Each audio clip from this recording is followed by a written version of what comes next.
BRS పై తనదైన స్టైల్లో పంచులు పిలిచారు మంత్రి కోమటిరెడ్డి వెంకటరెడ్డి. ప్రజల్లో లేని ఆ పార్టీ గురించి అసలు మాట్లాడుకోవటం అనవసరం అన్నారాయన. 10 ఏళ్లు అధికారంలో ఉన్న బీఆర్ఎస్ కి ఎంపీ ఎన్నికల్లో ఒక్క సీట్ కూడా రాలేదంటూ సెటైర్లు వేశారు. బీజేపీలో బీఆర్ఎస్ విలీనం ఖాయమన్నారు కోమటిరెడ్డి.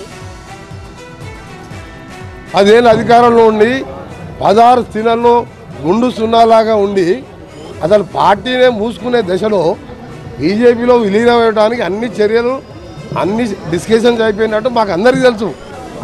ఆయన స్థానంలో 6,000 మైనస్ వచ్చింది. కేటీఆర్ స్థానంలో 6,000 మైనస్ పార్లమెంట్ ఎన్నికల్లో ఏ ముఖం పెట్టుకొని మాట్లాడుతున్నాడు? 10 ఏళ్ళు ముఖ్యమంత్రి లాగా మొత్తం రాజ్యం వెళ్ళిన ఆయనే యువరాజు.